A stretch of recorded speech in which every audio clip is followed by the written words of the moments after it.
I was 10 years old when my family moved to the countryside in Louisiana. My dad got a new job, and we are moving away from the busy suburbs to the peaceful farmland. I remember being really excited about moving into a new house and starting new experiences. My parents kept saying, "This is a new beginning for us." I trusted them. The house was old, a small 2-story wooden building that creaked and groaned with every step. It was located on a large piece of land, surrounded by dense forests. There weren't any neighbors, only trees. My dad said the closest house is a mile away down the road. At first, everything seemed normal. We took a few days to unpack and get comfortable in our rooms. But the nights, they were unusual. No traffic and no late-night talking. You can hear the wind moving through the trees and the house making soft creaking sounds. The silence made me feel very lonely. Then, things began to happen. It all started with our dog, Rusty. Rusty had always been the happiest little dog, obsessed with belly rubs and treats. But after we moved, things were different. He got nervous and kept walking back and forth by the windows, looking out at the woods. At night, his barking filled the house, loud and more urgent than before. We thought it might just be the new place with all its new smells and sounds, but it became even worse. Rusty stopped going outside after dark. He would hide in fear and whimper, as if something was watching him. My dad tried to soothe me by saying it was just animals in the woods. One night, Rusty barked and woke me up. He wasn't just barking. He was growling and moving back and forth in front of the window. He was staring at something in the dark. I tried to soothe him, but he wouldn't listen.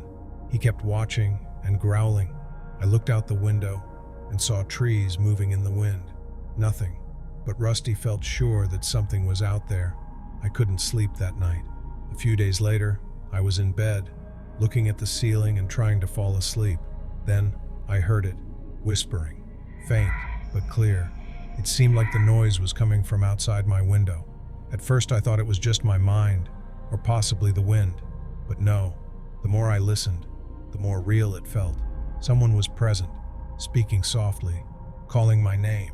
My heart was racing. I wanted to yell, but I couldn't make a sound. I quietly got out of bed and moved to the window. My hands were trembling as I reached for the curtain. I pulled it back a bit. Then I saw him, a man, standing in our garden. He seemed to be around 50 years old, was over 6 feet tall, and had gray hair. But there was something off about him. His skin was very pale, nearly gray. His eyes looked empty, and his mouth curled into a scary grin. He was simply looking at me. He stayed still and didn't blink, just waited there, looking at me. I couldn't stop staring, and then he left, just like that. One moment he was there, and the next he was gone. I ran to my parents' room and knocked on the door. My dad opened the door, looking sleepy and irritated. When he saw my face, he realized something was off. "What's going on?" he asked. I told him there was a man outside my window. My dad silently took his shotgun from under the bed and hurried downstairs. I held onto his arm as I followed him. We looked at all the doors and windows. Nothing. The yard was vacant. The forest was quiet. But I knew what I had witnessed. I really wasn't dreaming it. The next day, my dad went to the neighborhood police station. He described the man, but no one in the area fit the description. It was confusing. I hardly slept for the next few nights. Whenever I closed my eyes, I saw his face, that smile, those empty eyes. We moved out of that house 6 years later, but I still can't forget. I still see his face in my dreams. Even after 12 years, I still don't know who or what I saw that night. My name is Lola, and this story takes me back to 2014, a time I'll never forget. Back then, I lived with my boyfriend Jack and our newborn baby. After our baby was born, Jack decided we should move to a new house in Northern California.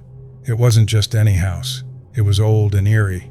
It had high ceilings, narrow hallways, and wooden floors that creaked with every step. At first, I thought it was charming, like something out of a storybook. But as the days passed, that charm turned into something much darker.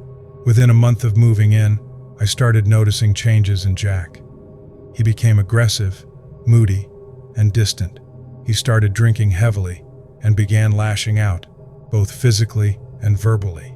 He wasn't the man I fell in love with.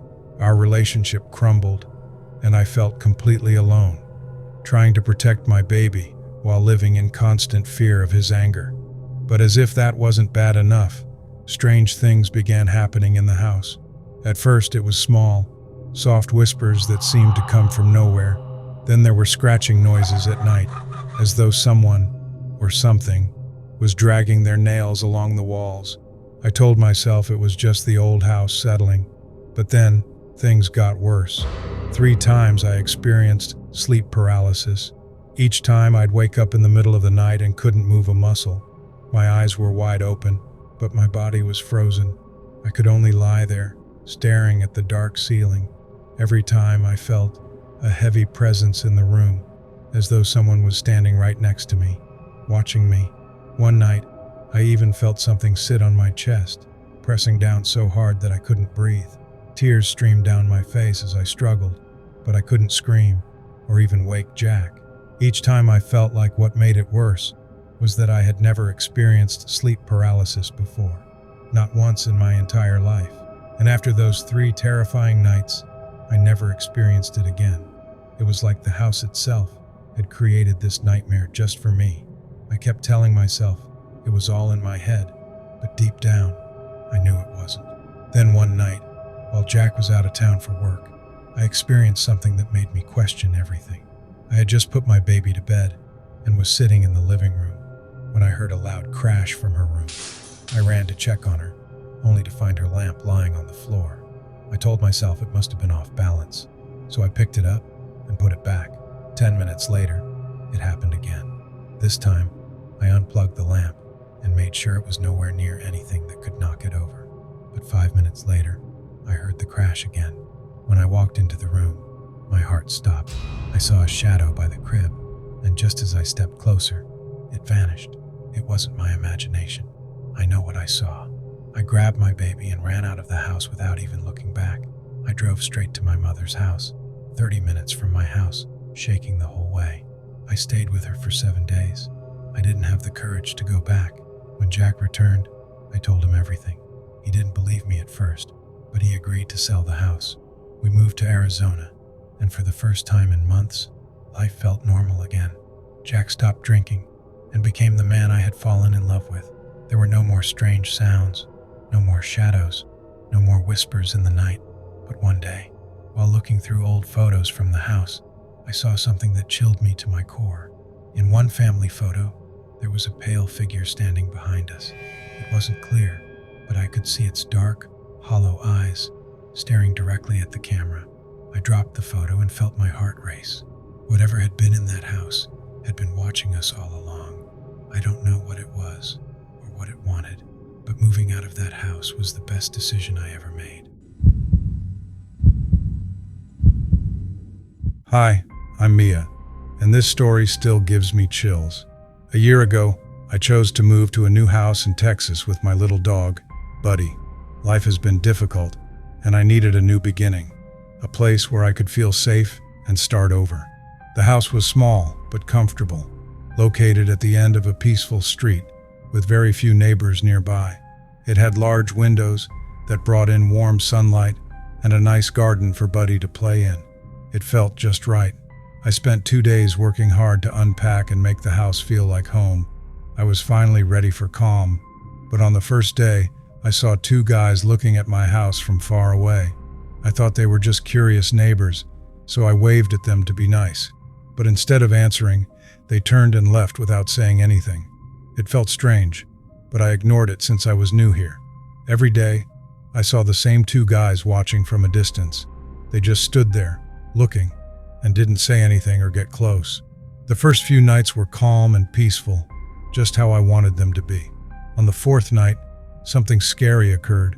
I was watching Netflix and snuggled under a blanket when Buddy suddenly began barking. His small body was tense, and he was staring at the backyard door. Then I heard a soft crunch of footsteps outside. My heart began to race. I told myself, it's probably just an animal. Then, there was a clear sound of glass breaking. Buddy ran out of the room, barking loudly. I froze, fear holding me like a vice. With all my confidence, I ran to the living room and saw two masked guys with knives in the dark. I gasped in fear as one of them kicked Buddy away like he was nothing. "Don't shout, and no one will get hurt," one of them whispered, but I couldn't think clearly. I panicked and ran back to my room, then locked the door. They were extremely angry, banging on the door, shouting threats, and hitting it hard. I could hear my heart beating in my ears as I picked up my phone and nervously called 911. I whispered, "Please, someone is in my house," and my voice broke. "They possess knives. Please rush." The operator promised that help was coming, but it felt like forever waiting. The men outside the door wouldn't give up. The door shook with each kick, and I wasn't sure how much longer it would stay strong. "Leave my house!" I shouted, crying. "The police are coming." For a brief moment, everything was silent. Then I heard glass breaking again, this time in the living room. Then, there was quiet. I stood still, too scared to move. After 10 long minutes, I heard sirens. The cops had finally arrived. I carefully opened the door and went outside to meet them. Buddy, to my relief, was alive, shaken, but okay. The cops looked around the house but didn't find anything. The men disappeared completely. After the event, I never saw those two guys again. Days became weeks, and the cops promised they would keep looking into it, but no replies ever came. The scary part is that I still live in that house.